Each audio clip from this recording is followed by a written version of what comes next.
നമ്മുടെ ഇന്ത്യ സ്വതന്ത്രമായിട്ട് 80 വർഷം ആവുകയാണ്. ആ കാലം അടിമത്തച്ചങ്ങലകൾ, കൂട്ടക്കൊലപാതകങ്ങൾ, കൂട്ടബലാത്സംഗങ്ങൾ, ബൈബിളുമായി വന്ന വെള്ളപ്പട്ടാളം, ഇവിടുത്തെ സമ്പത്ത് മുഴുവൻ കൊള്ളയടിച്ച് ബ്രിട്ടനിലേക്ക് കൊണ്ടുപോയി.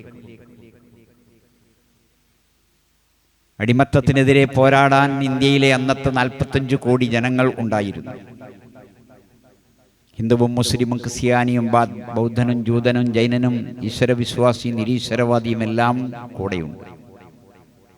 നമുക്ക് പ്രത്യേകമായൊരു സന്തോഷം, ഇസ്ലാഹി പ്രസ്ഥാനത്തിൻ്റെ നേതാക്കന്മാരെല്ലാം സ്വാതന്ത്ര്യ സമര നായകന്മാരായിരുന്നു. അതാണ് എല്ലാവരും, അന്നത്തെ അനുയായികളും. അവര് നടത്തിയ പത്രങ്ങൾ ഇസ്ലാമിൻ്റെയും സ്വാതന്ത്ര്യ സമരത്തിൻ്റെയും വരികൾ ഒരുപോലെ പുറത്തുവിട്ടു. അതോടൊപ്പം വേറൊരു സ്വാതന്ത്ര്യവും അവർ പറഞ്ഞു. അതെന്താണ്? നരകത്തിൽ നിന്നുള്ള സ്വാതന്ത്ര്യം, അന്ധവിശ്വാസങ്ങളിൽ നിന്നും അനാചാരങ്ങളിൽ നിന്നുമുള്ള സ്വാതന്ത്ര്യം. നമ്മൾ നടത്തിയ പത്രങ്ങളെല്ലാം ആ രീതിയിലായിരുന്നു. അതുകൊണ്ട് ഇരുലോകത്തും സ്വാതന്ത്ര്യം നേടുന്ന ഒരു പ്രവർത്തനമാണ് അവരന്ന് നടത്തിയത് എന്നർത്ഥം. അങ്ങനെ അത് നബിമാരുടെ പാരമ്പര്യമാണ്. സൂറത്ത് അഅറാഫിലെ 57-ാമത്തെ ആയത്ത്, വയദഉ അൻഹും യസ്റഹും വൽ അഗ്ലാൽ ലത്തി കാനത്ത് അലൈഹി, അവരുടെ ഭാരങ്ങൾ ഇറക്കി വെച്ചു, അവരുടെ മേലുണ്ടായിരുന്ന ചെങ്ങലക്കെട്ടുകളും അഴിച്ചു വെച്ചു. ശ്വാസം മുട്ടി നിന്നിരുന്ന മനുഷ്യന്മാരോട് സ്വതന്ത്രമായി നടക്കാൻ പറഞ്ഞു. മക്ക അന്നത്തെ സാഹചര്യം വ്യക്തമാണ്. ആനക്കലഹ സംഭവമുണ്ടായി. അതിനുശേഷം അതിനു മുമ്പും മക്ക ഒരു പേരുകേട്ട, ആളുകൾക്ക് മുഴുവൻ അഭിമാനമായ നഗരമായി മാറി. അഊദു ബില്ലാഹി മിനശ് ശൈത്വാനിർ റജീം. ബിസ്മില്ലാഹിർ റഹ്മാനിർ റഹീം. ലഇലാഫി ഖുറൈശ് ഇലാഫിഹിം റിഹ്ലതശ് ശിതാഇ വസ്സൈഫ് ഫൽയഅ്ബുദൂ റബ്ബ ഹാദൽ ബൈത്ത് അല്ലദീ അത്അമഹും മിൻ ജൂഅ് വആമനഹും മിൻ ഖൗഫ്. വളരെ അർത്ഥവത്തായ വിഷയമാണ്. ഖുറൈശികൾക്ക് ശൈത്യകാലത്തും വേനൽക്കാലത്തുമൊക്കെ യാത്ര ചെയ്യാൻ അള്ളാഹു ഇണക്കം നൽകി. കച്ചവട യാത്രകൾ, അവിടേക്ക് വരാനും പോകാനുമുള്ള സൗകര്യങ്ങൾ, മക്കയുടെ പരിസരങ്ങളിൽ നിന്ന് ഹറമിലേക്ക് വരാനുള്ള സൗകര്യങ്ങൾ. ഫൽയഅ്ബുദൂ റബ്ബ ഹാദൽ ബൈത്ത്. സ്വാതന്ത്ര്യം കിട്ടിയാൽ, സമ്പത്ത് കിട്ടിയാൽ, സൗകര്യങ്ങൾ ഉണ്ടായാൽ എന്ത് ചെയ്യണം? ഫൽയഅ്ബുദൂ റബ്ബ ഹാദൽ ബൈത്ത്. ഈ വീടിൻ്റെ ഉടമയെ അവർ ആരാധിക്കണം. ഈ വീടിൻ്റെ ഉടമയെ അവർ ആരാധിക്കണം. ആരാണ്? റബ്ബ്. അല്ലദീ അത്അമഹും മിൻ ജൂഅ് വആമനഹും മിൻ ഖൗഫ്. അവർക്ക് വിശപ്പിൽ നിന്ന് ഭക്ഷണം നൽകി, ഭയത്തിൽ നിന്ന് നിർഭയത്വം നൽകി. അപ്പോ എല്ലാവിധത്തിലുള്ള സൗകര്യങ്ങളും കിട്ടി. അതുകൊണ്ട് എന്ത് ചെയ്യണം? ഫൽയഅ്ബുദൂ റബ്ബ ഹാദൽ ബൈത്ത്. അവർ ഈ വീടിൻ്റെ ഉടമയെ ആദരിക്കണം, ആരാധിക്കണം എന്ന്. ഇസ്ലാമിൻ്റെ ഭരണം കിട്ടിയാൽ, മണ്ണ് സൗകര്യപ്പെട്ടാൽ, നാടിന് നിർഭയത്വമുണ്ടായാൽ, സ്വാതന്ത്ര്യം കിട്ടിയാൽ എന്താണ് ഗുണം? കച്ചറുണ്ടാക്കാനാണോ? സമരവും സംഘട്ടനവും നടത്താനാണോ? ഖൊരാവ് ചെയ്യാനാണോ? അല്ല. നമ്മുടെ സ്വാതന്ത്ര്യം നമ്മളായിട്ട് നശിപ്പിക്കരുത്, നമ്മളായിട്ട് തകർക്കരുത്. ആരെയും ഉപദ്രവിക്കാൻ നമുക്ക് അവകാശമില്ല. ഒരാളുടെ മേൽ കൈവക്കാൻ നമുക്ക് അവകാശമില്ല. നമുക്ക് സ്വാതന്ത്ര്യം നല്ല നിലക്ക് ഉപയോഗിക്കാൻ സാധിക്കണം. സൂറത്ത് ഹജ്ജ് 41-ാമത്തെ ആയത്ത്, അല്ലദീന ഇദാ മക്കന്നാഹും ഫിൽ അർള്, അല്ലദീന ഇൻ മക്കന്നാഹും ഫിൽ അർള്, ഈ ഭൂമിയിൽ നാം അവർക്ക് സൗകര്യം നൽകിയാൽ, ആധിപത്യം നൽകിയാൽ, സ്വാതന്ത്ര്യം നൽകിയാൽ, അഖാമുസ്സലാ, ഒന്ന് അവർ നിസ്കാരം നിലനിർത്തും. ജമാഅത്തായി മസ്ജിദിൽ വന്ന് ആളുകൾക്ക്, ആണുങ്ങൾക്കും പെണ്ണുങ്ങൾക്കും ഒക്കെ നിസ്കരിക്കാനുള്ള സൗകര്യമുണ്ടാകും. വഅതൗ സക്കാ, അവർ സക്കാത്ത് കൊടുക്കും. വഅമറൂ ബിൽ മഅറൂഫ് വനഹൗ അനിൽ മുൻകർ, ന്യായം കൽപ്പിക്കും, തിന്മ തടയും. നല്ലത് പറഞ്ഞു കൊടുക്കാൻ ഉള്ള സ്വാതന്ത്ര്യം ഉണ്ടാകും, സത്യത്തിലേക്ക് ക്ഷണിക്കാൻ. അല്ലാഹു അക്ബർ. വലില്ലാഹി ആഖിബത്തുൽ ഉമൂർ, അല്ലാഹുവിനാണ് കാര്യങ്ങളുടെ എല്ലാം പര്യവസാനം. അപ്പോൾ ഒന്നെന്താണ് നിസ്കാരം, 2 സക്കാത്ത്, 3 സത്യത്തിന്റെ പ്രബോധനം. ഇവിടെ ഇന്ത്യയെപ്പോലൊരു രാജ്യത്ത് റോഡിന്റെ അരികിൽ ഒരു മൈക്ക് കെട്ടി ഒരു പെർമിഷൻ എടുത്ത് ആ നാട്ടിലെ എല്ലാവരോടും കാര്യം പറയാനുള്ള സ്വാതന്ത്ര്യം. എന്താ പറയാനുള്ളത്? ഹിന്ദുവിൻ്റെയും മുസ്ലിമിൻ്റെയും ക്രിസ്ത്യാനിയുടെയും ബൗദ്ധൻ്റെയും ജൂതൻ്റെയും ജൈനൻ്റെയും ഈശ്വരവിശ്വാസിയുടെയും നിരീശ്വരവാദിയുടെയും എല്ലാം ഒരു പടച്ചോനുണ്ട്, അവനെയാണ് ആരാധിക്കേണ്ടത്. ഇതൊരു പുതിയ വിഷയമാണോ? അല്ല. മറിച്ച് തആലൂ ഇലാ കലിമത്തിൻ സവാഇൻ ബൈനനാ വബൈനകും, നമുക്കും നിങ്ങൾക്കും ഇടയിൽ സമമായ ഒരു തത്വത്തിലേക്ക് നിങ്ങൾ വരിൻ. അല്ലാ നഅ്ബുദ ഇല്ലല്ലാഹ്, അല്ലാഹുവെ അല്ലാതെ ആരാധിക്കരുത്. ഇത് എല്ലാ മതങ്ങളും പറഞ്ഞതാണ്. ഇന്ന് മനോജിനെ കണ്ടപ്പോൾ നമുക്ക് ആ മനോജിന് കൊടുക്കാനുള്ള സമ്മാനവും സന്തോഷകരമായ വാർത്തയും ഇത് തന്നെയാണ്. ഏകം സ്വന്തം ദൈവം ഏകനാകുന്നു എന്ന ഋഗ്വേദത്തിലെ വാചകം. ഞാൻ തന്നെ യഹോവ, ഞാനല്ലാതെ ഒരു ദൈവവുമില്ല, ഒരു പാറയുമില്ല എന്ന ബൈബിളിന്റെ സന്ദേശം. ഇലാഹുക്കും ഇലാഹും വാഹിദ്, നിങ്ങളുടെ ആരാധ്യൻ ഏക ആരാധ്യനാണ് എന്ന ഖുർആന്റെ സന്ദേശം. ബുദ്ധിയും വിവേകവും തൻ്റെ ഇടവും അതാണ് പഠിപ്പിക്കുന്നത്. ഒരു മൊട്ടുസൂചി പോലും ആരുമുണ്ടാക്കാതെ താനേ ഉണ്ടാവുകയില്ല, എങ്കിൽ ഈ മഹാപ്രപഞ്ചം താനേ ഉണ്ടാവുകയില്ല. അപ്പൊ പടച്ചോനാണ് ഇതെല്ലാം, അല്ലേ? ആ പടച്ചവനെ ആരാധിക്കണം എന്ന് പറയുമ്പോൾ അതിൽ വർഗീയതയില്ല, അതിൽ ജാതീയതയില്ല, അതിൽ വംശീയതയില്ല, അതിൽ ഏതെങ്കിലും ദേശത്തിന്റെ, നാടിന്റെ, നാവിന്റെ, നിറത്തിന്റെ, ചോരയുടെ മണം ഇല്ല. എല്ലാവർക്കും ഇത് എല്ലാവരോടും പറയാൻ ഇന്ത്യയിൽ സ്വാതന്ത്ര്യമുണ്ട്. ഭരണഘടന നമുക്ക് നൽകിയ സ്വാതന്ത്ര്യമാണ്. അഭിപ്രായ സ്വാതന്ത്ര്യം, മതസ്വാതന്ത്ര്യം. നാട്ടിൽ സ്വാതന്ത്ര്യം ആളുകൾ തെറ്റായി ഉപയോഗിക്കുന്നുണ്ട്. ആരെങ്കിലും ഒന്ന് പറഞ്ഞാൽ ഓനെ കൊളാക്കുക, നശിപ്പിക്കുക, അവളെ അരുക്കാക്കുക, മോശമായ കണ്ണുകൾ കൊണ്ട് കാണുക. രാഷ്ട്രീയ രംഗത്ത് എതിരഭിപ്രായം പറഞ്ഞാൽ തല്ലുകയോ കൊല്ലുകയൊക്കെ ചെയ്യുക, വെട്ടി കൊല്ലുക, ബോംബെറിഞ്ഞ് കൊല്ലുക, ബോംബുണ്ടാക്കുക. ഇതൊക്കെ സ്വാതന്ത്ര്യമല്ല. ഇതൊക്കെ സ്വാതന്ത്ര്യം നശിപ്പിക്കാനുള്ള മാർഗങ്ങൾ മാത്രമാണ്. അതുകൊണ്ട് ഖുറൈശികളെ അവർക്ക് സൗകര്യം ചെയ്തു കൊടുത്തതിന്റെ പേരിൽ ഫല്യഅ്ബുദൂ, ഇബാദത്ത് ചെയ്യണം. നമ്മളും അങ്ങനെയാകണം, നമ്മുടെ ജീവിതം അങ്ങനെയാകണം. നമ്മുടെ കൂട്ടുകാരുടെ, നാട്ടുകാരുടെ, ഇന്ത്യ രാജ്യത്തെ മുഴുവൻ ആളുകളുടെയും ജീവിതം അങ്ങനെയാകണം. അതാണ് നമുക്ക് ആവശ്യമായിരിക്കുന്നത്. അപ്പോൾ ഈ രാജ്യത്തിന്റെ സ്വാതന്ത്ര്യം നമുക്ക് കിട്ടി. ആ കിട്ടിയപ്പോ നമുക്ക് ചെറിയൊരു വിഷയം വന്നു. അതെന്താണെന്നറിയോ? നിങ്ങൾ ഇങ്ങോട്ട് പോരിന്നെന്ന് അപ്പുറത്തുനിന്ന് നമ്മളെ വിളിച്ചു, പാകിസ്ഥാൻ. അത് ഇസ്ലാമിക രാജ്യമാണ്. അവിടെ ഖുർആനും സുന്നത്തുമാണ്. അവിടെ മുസ്ലിങ്ങളാണ് ഭരിക്കുന്നത്. ഇന്ത്യയിൽ ഇവിടെ നിൽക്കുന്ന മുസ്ലിങ്ങൾ ന്യൂനപക്ഷമാണ്. ഇവിടെ ഹിന്ദുക്കളാണ് കൂടുതൽ, പക്ഷെ ഭരണം ജനാധിപത്യമാണ്. അപ്പോൾ അങ്ങോട്ട് പോകാൻ പലരും നമ്മളോട് ഇവിടുന്ന് പറഞ്ഞു, നിങ്ങൾ അങ്ങോട്ട് പോയിക്കോളി. എന്താണ് നമ്മുടെ വല്യാപ്പന്മാരും വല്യമ്മമാരും തീരുമാനിച്ചത്? ഇവിടെ തന്നെ നിൽക്കാൻ. എന്തേ? ഇവിടെ നിൽക്കുമ്പോൾ എന്താ അതിൻ്റെ സ്ഥിതി? പ്രശ്നങ്ങൾ ഉണ്ടാവുമോ? ഉണ്ടാകാൻ സാധ്യതയുണ്ട്. നൂറ്റാണ്ടായിട്ട് തല്ലും പിടിയും വഴക്കും വക്കാണുമാണ്. എന്നാൽ ആ തല്ലും പിടിയും വഴക്കും വക്കാണും ഉണ്ടാക്കിയ ബ്രിട്ടീഷുകാർ ഇവിടുന്ന് പോയി. ഇനി ആരാ ഉണ്ടാക്കാനുള്ളത്? ഇവിടുത്തെ ആൾക്കാർ തന്നെയാകാം. ഇത് അറിഞ്ഞുകൊണ്ട് നമ്മൾ ഇവിടെ നിവൃത്തിയോട് കൊണ്ട് നിന്നല്ല, പിന്നെയോ ഇവിടെ നിന്ന് ജീവിച്ച് പൊരുതാൻ തന്നെ തീരുമാനിച്ചു നമ്മുടെ മുൻ തലമുറ. അൽഹംദുലില്ലാഹ്. അങ്ങനെ നമ്മൾ ഇന്ത്യക്കാരായി. നമുക്കങ്ങ് പോകാമായിരുന്നു, പക്ഷേ പോയില്ല.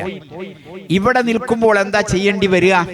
അത് അള്ളാഹു നമ്മളോട് ഏൽപ്പിച്ചിട്ടുണ്ട്. അല്ലദീന മക്കന്നാഹും ഫിൽ അർളി, ഭൂമിയിൽ സൗകര്യം ചെയ്താൽ അവിടെ അമ്റു ബിൽ മഅറൂഫി, നന്മ കൽപ്പിക്കണം, വനഹൗ അനിൽ മുൻകർ, തിന്മ വിലക്കണം.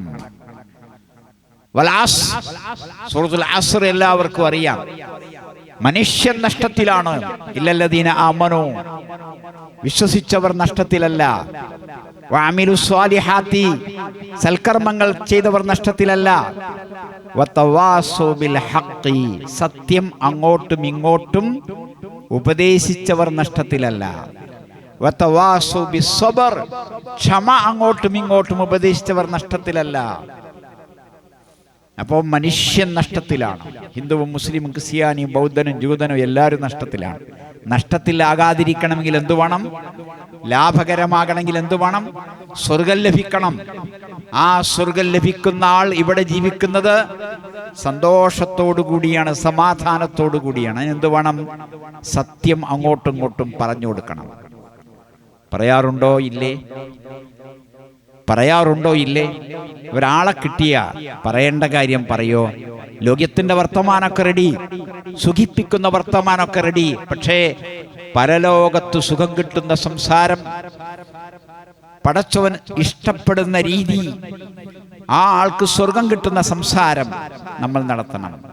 അങ്ങനെയുള്ള സ്വാതന്ത്ര്യം കൂടി അവർക്ക് കൊടുക്കണം. അല്ലെങ്കിൽ അവർ നരകത്തിൽ കിടന്ന് അടിമത്തത്തിലാകും. ഖബർ 6 അടി മണ്ണ് എന്ന് നമ്മൾ എപ്പോഴും പറയും. അതിന്റെ വീതി എത്രയാ? നമ്മളെ ശരീരത്തിന്റെ അത്ര വീതിയാണ്, അല്ലേ? എന്നാൽ ഖബറിൽ കിടക്കുന്ന മനുഷ്യന് 2 അവസ്ഥയുണ്ടാകുന്നു. ഒന്ന് നല്ല മനുഷ്യൻ, വിശ്വാസി, ദൃഢവിശ്വാസി, ഉറപ്പുള്ള ആള്.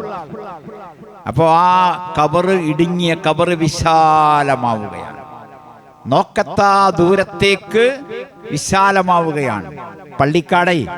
പള്ളിക്കാട്ടിലെ ആ ചെറിയ ഇടുങ്ങിയ മുറി, വെളിച്ചമില്ലാത്ത, AC ഇല്ലാത്ത, ഫാനില്ലാത്ത, ഭക്ഷണമില്ലാത്ത ആ മുറി വിശാലമായി 4 ഭാഗത്തേക്കും നീങ്ങുകയാണ്. അതെങ്ങനെയാ? അപ്പൊ അപ്പുറത്തെ ഖബർമ മുട്ടുവോ? ഇപ്പുറത്തെ ഖബർമ മുട്ടുവോ? ഇല്ല. കാരണം റബ്ബാണ് ഇതെല്ലാം നിശ്ചയിക്കുന്നത്. ബർസഖിയായ ലോകമാണ്, നമുക്കറിയാത്ത ലോകമാണ്. നമ്മൾ എന്തേ പ്രാർത്ഥിച്ചത്? മയ്യത്ത് ഖബറടക്കിയിട്ട് അല്ലാഹുമ്മ ജാഫിൽ ഖബ്റ അൻ ജംബൈഹി, അല്ലാഹുവേ 2 വശത്തേക്കും ഖബറിനെ നീ വിശാലമാക്കി കൊടുക്കണേ, ആമീൻ. ഇതാണ് നമ്മളെ ഖബറിൽ വെച്ചിട്ടും നമ്മുടെ ചുറ്റുപാടുമുള്ള ചങ്ങാതിമാർക്ക് പ്രാർത്ഥിക്കാനുള്ളത്. എന്നിട്ട് അവിടെ 3 ചോദ്യങ്ങളാണ്. അറിയാം, റബ്ബാരാ എല്ലാവർക്കും അറിയാം. ചോദ്യവും ഉത്തരവും പബ്ലിഷ് ചെയ്തിട്ടുണ്ട്, കച്ചറയൊന്നുമില്ല. ഉത്തരമൊക്കെ എല്ലാവർക്കും അറിയാം. അപ്പോൾ ചോദ്യത്തിന്റെ ഉത്തരം എന്തിനാ ചോർത്തി കൊടുത്തതാണോ? അല്ല, അള്ളാഹു തന്നെ പറഞ്ഞാണ്. ചോദ്യം പറഞ്ഞ ആള് തന്നെ നമുക്ക് പറഞ്ഞു തന്നു. ദീനേതാ? ഈ ആളാരാണ്? 3 ചോദ്യങ്ങൾ, എല്ലാവർക്കും അറിയുന്ന കാര്യങ്ങൾ. ഉത്തരം പറയാൻ സാധിക്കണമെങ്കിൽ ഈമാൻ വേണം, നിറഞ്ഞ ഈമാൻ വേണം. അതുകൊണ്ട് അത് നേരത്തെ ഉണ്ടാക്കി വെക്കണം. ഖബറിങ്ങ ചെന്നിട്ട് ഒന്നും ഉണ്ടാക്കാൻ കഴിയില്ല. ഖബറിൽ പോകുമ്പോൾ നമ്മുടേതായ ഒന്നുമില്ല. ആ പഴയ ഒരു 3 കഷ്ണം തുണി, പുതിയ തന്നെ വേണമെന്നില്ല കേട്ടോ. പുതിയതൊന്നും ആരും വാങ്ങേണ്ട ആവശ്യമില്ല, പഴയ തുണി മതി. അത് പൊതിഞ്ഞു കൊണ്ടുപോയിട്ടേ ഉള്ളൂ. കടലാസ് കഷ്ണങ്ങളില്ല. ചില അന്ധവിശ്വാസികളൊക്കെ കുപ്പിയിൽ ചോദ്യത്തിൻ്റെ ഉത്തരം കുപ്പിയിലാക്കിയിട്ട് അവിടെ വെക്കും, അല്ലെങ്കിൽ കടലാസിലാക്കി അവിടെ വെക്കും, അല്ലെങ്കിൽ ഖബറുകൾ കേൾക്കാത്ത മനുഷ്യനോട് സംസാരിക്കും. ഇതൊക്കെ പൊട്ടത്തരങ്ങളും മണ്ടത്തരങ്ങളുമാണ്. പക്ഷെ അതുകൊണ്ടൊന്നും ഉത്തരം പറയാൻ കഴിയില്ല. അമ്മൽ മുർതാബ് അവിൽ മുനാഫിഖോ, മുനാഫിഖ് ഉള്ളിൽ വിശ്വാസമില്ല, പുറത്ത് വിശ്വാസമുണ്ട്, അല്ലെങ്കിൽ സംശയമുള്ള ആള്, അങ്ങനെയൊക്കെ ഉണ്ടാവോ?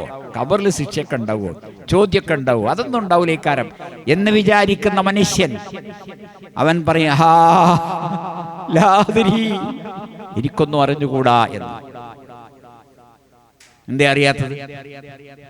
എന്തേ അറിയാത്തത്? അള്ളാഹുവാണ് റബ്ബെന്ന് പറയാൻ അറിയില്ലേ? ഇസ്ലാമാണ് ദീൻ എന്ന് പറയാൻ അറിയില്ലേ? ഈ ആള് മുഹമ്മദ് നബിയാണെന്ന് പറയാൻ അറിയില്ലേ? മുഹമ്മദ് നബി സല്ലല്ലാഹു അലൈഹി വസല്ലമയുടെ കൂടെ തൊട്ടുരുമി നിന്ന ആ മുനാഫിഖിന് സംശയാലുവിന് പറയാൻ കഴിയില്ല. അതുകൊണ്ട് അവിടെ ഇത് പറയാൻ സാധിച്ചാൽ അല്ലാഹു മലക്കുകളോട് പറയും, അഫ്രിശൂ ലഹു, സ്വർഗത്തിന്റെ വിരിപ്പ്, സ്വർഗത്തിന്റെ സുഗന്ധം. നൗമത്തുൽ അറൂസ്, മലക്കുകൾ നമ്മളോട് പറയും, പുതുമണവാളൻ ഉറങ്ങുന്ന പോലെ ഉറങ്ങൂ, പുതുമണവാട്ടി ഉറങ്ങുന്ന പോലെ ഉറങ്ങൂ പെണ്ണേ എന്ന്. അല്ലാഹുവേ അനുഗ്രഹിക്കണേ. ഇത് സത്യമാണ്, റസൂലുള്ള പറഞ്ഞതാണ്. അതിനെന്ത് വേണം? നമ്മളെ ഈ ജീവിതം ഒരു സാധാരണ മട്ടത്തിൽ ഇങ്ങനെ ഇഴഞ്ഞു പോയാൽ പോരാ, ഉഷാറാകണം, ഉഷാറാകണം. സൽക്കർമ്മങ്ങൾ, സുഹൃതങ്ങൾ, ആരാധനകൾ, അനുഷ്ഠാനങ്ങൾ, കളിതമാശകളൊക്കെ ഒന്ന് കുറച്ച് ആരോഗ്യത്തിന് ഉതകുന്ന കളികൾ മാത്രം, നുണയല്ലാത്ത നല്ല തമാശകൾ മാത്രം 24 മണിക്കൂർ നമുക്കുണ്ട്. ഇതാണ് മരിച്ചാലുള്ള ഒരവസ്ഥ. രണ്ടാമത്തെ അവസ്ഥയോ? ചോദിച്ചിട്ട് മറുപടി പറയാൻ കഴിഞ്ഞില്ല. അപ്പൊ ഖബർ 2 ഭാഗത്തുനിന്നും ഇടുങ്ങുകയാണ്.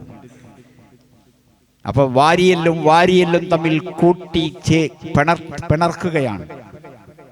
ഒരൊറ്റ അടി, ആ അടി മൃഗങ്ങൾ കേൾക്കും, മനുഷ്യനും ജിന്നും ആ അടി കേട്ടാൽ ബോധം കെട്ട് വീടുമെന്ന് റസൂലുള്ളാഹി സ്വല്ലല്ലാഹു അലൈഹി വസല്ലം.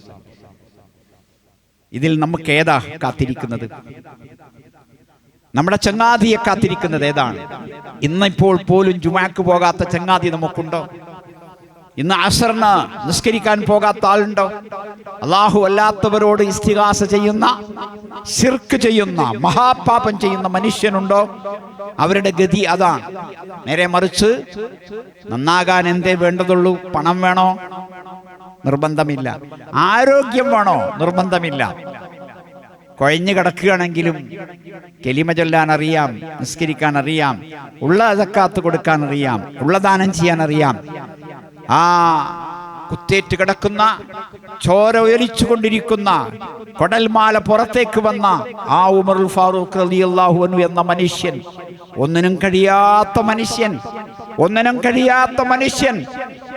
മരണശയ്യയിൽ, രോഗശയ്യയിലല്ല, മരണശയ്യയിൽ കിടക്കുന്ന ആ മനുഷ്യൻ, അവിടെ ഒരു ചെറുപ്പക്കാരൻ നിര്യാണിക്ക് താഴെ വസ്ത്രം ധരിച്ച് വന്നപ്പോ ഈ പടഞ്ഞുകൊണ്ടിരിക്കുന്ന, മരിക്കാൻ പോകുന്ന ഉമറുൽ ഫാറൂഖ് റളിയല്ലാഹു അൻഹു പറഞ്ഞു, ഇർഫ ഇസാറക്, മോനെ തുണിയൊന്ന് പൊക്കിയെടുക്ക്. അത് നിന്റെ റബ്ബിന് ഏറ്റവും ഇഷ്ടപ്പെട്ടതാണ്, നിന്റെ തുണി ഏറ്റവും വൃത്തിയാകാൻ നല്ലതാണ്. സുബ്ഹാനല്ലാഹ്. ഇതാണ് ആ ഖബറിലെ രംഗം മനസ്സിൽ വന്ന മനുഷ്യന്റെ ജീവിതം. ഇങ്ങനെയാണ് നമ്മൾ പെരുമാറേണ്ടത് ഏത് സാഹചര്യത്തിലായാലും. അതുകൊണ്ട് നമുക്ക് ഖബറിൽ സ്വാതന്ത്ര്യം വേണോ? എങ്കിൽ നമ്മൾ ഉഷാറാകണം. അള്ളാഹു അനുഗ്രഹിക്കട്ടെ. ചെറുപ്പക്കാരികളെ, വയസ്സന്മാരെ, കുട്ടികളെ എല്ലാവരും ഈ സ്വാതന്ത്ര്യം ഉപയോഗിക്കണം. ഇപ്പോൾ അള്ളാഹു നമുക്ക് സ്വാതന്ത്ര്യത്തിന്റെ ഉപകരണമായ മൊബൈൽ കയ്യിൽ തന്നു. ഒരാളോട് നേരിട്ട് പറയാൻ കഴിയാത്ത കാര്യങ്ങൾ, തൗഹീദ്, സുന്നത്ത് പറയാം. ഇതാ നബിദിനാഘോഷം വരികയാണ്. റസൂലുള്ളാഹി സ്വല്ലല്ലാഹു അലൈഹി വസല്ലം വഫാത്തായ റബീഉൽ അവ്വൽ 12 വരികയാണ്. അന്ന് ജനങ്ങൾ സന്തോഷിക്കാൻ ഒരുങ്ങി നിൽക്കുകയാണ്. റസൂലുള്ളാഹി വഫാത്തായ ദിവസം റബീഉൽ അവ്വൽ 12 അത് നബിദിനാഘോഷമാക്കി കൊണ്ട് നടക്കുകയാണ്. ഇപ്പൊ തന്നെ ഒരുക്കങ്ങളൊക്കെ വന്നു കഴിഞ്ഞു. നമ്മളും ഒരുങ്ങണം, സത്യം പറയാൻ, സത്യത്തിന്റെ ശബ്ദം മുഴക്കാൻ. അപ്പൊ ഈ സ്വാതന്ത്ര്യം നമ്മൾ ഉപയോഗിക്കണം. ഈ സ്വാതന്ത്ര്യത്തിന്റെ ശക്തി നമുക്ക് തീർച്ചയായും നിലനിർത്തേണ്ടതുണ്ട്. ഈ സ്വാതന്ത്ര്യം നമ്മളായിട്ട് നശിപ്പിക്കുകയും ചെയ്യരുത്. അപ്പോ അള്ളാഹു നമ്മുടെ കയ്യിൽ നാവ് തന്നു, പേന തന്നു, ഈ കാര്യങ്ങളൊക്കെ പറയാനുള്ള സൗകര്യങ്ങൾ തന്നു. ഏതൊരാൾക്കും നമ്മൾക്ക് മെസ്സേജ് അയക്കാം. അതുകൊണ്ട് ഈ സ്വാതന്ത്ര്യം നമ്മൾ ശരിയായ രീതിയിൽ ഉപയോഗിക്കുക. നമുക്ക് പൈസ കയ്യിൽ തന്നു, ഒരാളടുത്ത് പോകാനുള്ള സൗകര്യം, സൽക്കാരങ്ങളിൽ, കല്യാണങ്ങളിൽ പങ്കെടുക്കാനുള്ള സൗകര്യം. അവിടെ ചെന്നാൽ നമ്മുടെ സത്യത്തിന്റെ ശബ്ദം മുഴക്കണം. ഒരു നിലക്കും നമ്മുടെ ജീവിതം മുതലാകാതെ നഷ്ടത്തിലാകരുത്. മുതലാകണം. അതാണ് വേണ്ടത്. അപ്പൊ സ്വാതന്ത്ര്യം ഉപയോഗിക്കുക, മറ്റുള്ളവർക്ക് സ്വാതന്ത്ര്യം കൊടുക്കുക, ഒരാളുടെയും വഴി തടയരുത്. ഏത് രാഷ്ട്രീയ പാർട്ടി പറഞ്ഞാലും ഏത് മതസംഘടന പറഞ്ഞാലും നമ്മൾ തെരുവിൽ അഴിഞ്ഞാടരുത്, കല്ലെറിയരുത്, വാഹനങ്ങളുടെ കുറുകെ വടിവെക്കരുത്, കല്ലിട്ട് വെക്കരുത്. കാരണം നമ്മൾ നേടിയെടുത്ത സ്വാതന്ത്ര്യം, നമ്മുടെ വല്യാപ്പന്മാർ നേടിയെടുത്ത സ്വാതന്ത്ര്യം നമ്മൾ നശിപ്പിക്കുകയാണ്. ചെയ്യരുത്. അല്ലാഹു സുബ്ഹാനഹു വ തആല സത്യം സ്വീകരിക്കുവാൻ നമ്മളോട് കൽപ്പിച്ചു. എന്നിട്ട് പറഞ്ഞു ഫമൻ ശാഅ ഫൽയുമിൻ വമൻ ശാഅ ഫൽയക്ഫുർ. ഇഷ്ടമുള്ളവന് വിശ്വസിക്കാം, ഇഷ്ടമില്ലാത്തവന് അവിശ്വസിക്കാം. ഇന്നമാ അൻത മുദക്കിർ, നീ ഉത്ബോധകൻ മാത്രമാണ്. ലസ്ത അലൈഹിം ബിമുസൈത്തിർ, നീ മറ്റുള്ളവരുടെ മേൽ അധികാരം വാഴുന്നവനല്ല. നിർബന്ധിച്ച് വേണ്ട. ല ഇക്റാഹ ഫിദ്ദീൻ, നിർബന്ധ മതപരിവർത്തനമില്ല. ഖദ് തബയ്യന റുശ്ദു മിനൽ ഗയ്യ്, സന്മാർഗവും ദുർമാർഗവും വേർതിരിഞ്ഞു കഴിഞ്ഞു. സത്യം എന്താണെന്ന് വ്യക്തമാണ്. പടച്ചോൻ അവനെ ആരാധിക്കുക, മുഹമ്മദ് നബി സല്ലല്ലാഹു അലൈഹി വസല്ലമയുടെ സുന്നത്തനുസരിച്ച് ജീവിക്കുക, ഭാര്യാഭർത്താക്കന്മാരും സന്തോഷമായി കഴിയുക, മാതാപിതാക്കളും മക്കളും സ്നേഹത്തിലും വാത്സല്യത്തിലും ബഹുമാനത്തിലും കഴിയുക, അയൽവാസികളും നാട്ടുകാരും വീട്ടുകാരുമൊക്കെ നല്ല നിലക്ക് ജീവിക്കുക, കച്ചവടവും കൃഷിയും ഏർപ്പാടും ഇടപാടുമൊക്കെ സ്വതന്ത്രമായി ചെയ്യുക, ലോകത്തിന്റെ നാനാഭാഗങ്ങളിലും ആവശ്യങ്ങൾക്ക് വേണ്ടി യാത്ര ചെയ്യുക. ഇതിനെല്ലാമുള്ള സ്വാതന്ത്ര്യം നൽകി എന്ത് ചെയ്യണം? ഇലാഫി ഖുറൈസ് ഇലാഫിഹിം റിഹലത്ത് ശിതാഇ വസ്സൈഫ്, എന്ത് ചെയ്യണം? ഫല്യഅബ്ദു റബ്ബ ഹാദൽ ബൈത്ത്, പടച്ചവനെ ആരാധിക്കുക. അല്ലദീ അത്അമഹും മിൻ ജൂഅ്, വിശപ്പിന് ഭക്ഷണം തന്ന അല്ലാഹു, വആമനഹും മിൻ ഖൗഫ്, ഭയത്തിൽ നിന്ന് നിർഭയത്വം നൽകിയ അല്ലാഹു. ഇത് പടച്ചവനാ തന്നത്. അതുകൊണ്ട് അവനോട് നന്ദിയുള്ളവരാവുക. ഈ സ്വാതന്ത്ര്യം നമുക്ക് നേടിത്തന്നത് നമ്മുടെ വല്യപ്പമാരും വല്യമ്മമാരുമാണ്. അവരിൽ വിശ്വാസികൾക്ക് സ്വർഗമുണ്ട്. നമ്മൾ അവർക്ക് വേണ്ടി പ്രാർത്ഥിക്കുക. മൂന്നാമത്, നമുക്ക് സ്വാതന്ത്ര്യം തരുന്ന ഭരണകൂടം, ഭരണഘടന, നിയമങ്ങള്, പോലീസ് സ്റ്റേഷൻ മുതൽ സുപ്രീം കോടതി വരെയുള്ള സംവിധാനങ്ങൾ, അതെല്ലാം നിലനിർത്താൻ നമുക്ക് ശ്രമം നടത്തണം. ഒരു നിലക്കും നമ്മൾ അതിനെ പരാജയപ്പെടുത്തരുത്. നമ്മളായിട്ട് തീവ്രവാദം പരത്തും ചെയ്യരുത്. ആരെങ്കിലും പരത്തുന്നുണ്ടെങ്കിൽ അത് അംഗീകരിക്കുകയും ചെയ്യരുത്. ആ നിലക്ക് നമുക്ക് മുന്നോട്ട് നീങ്ങണം. റബ്ബുൽ ഇസ്സത്ത് അതിന് തൗഫീഖ് നൽകുമാറാകട്ടെ.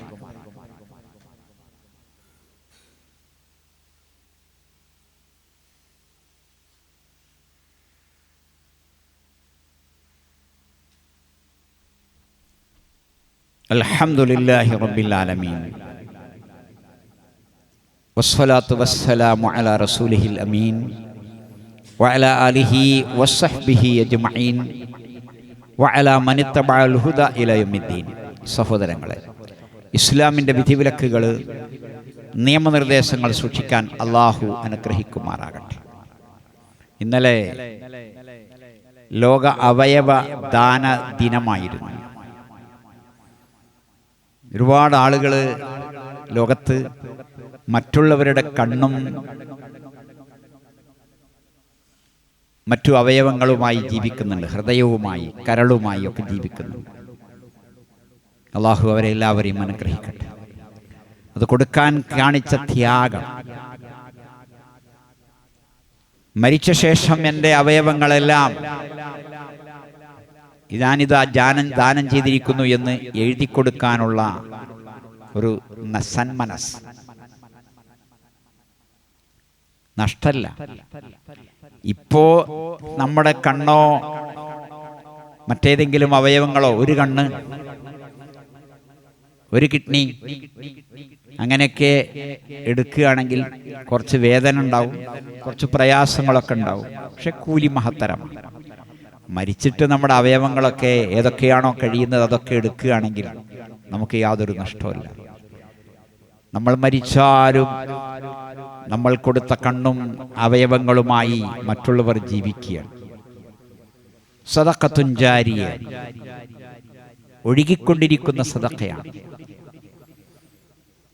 അതിൻ്റെ ആവശ്യകത നമുക്ക് 100% പൂർണ്ണമായി മനസ്സിലാവുക നമ്മുടെ കുടുംബത്തിൽ ഒരാളുടെ കിഡ്നി പോകുമ്പോഴാണ്, ഹാർട്ട് മാറ്റിവെക്കേണ്ടി വരുമ്പോഴാണ്.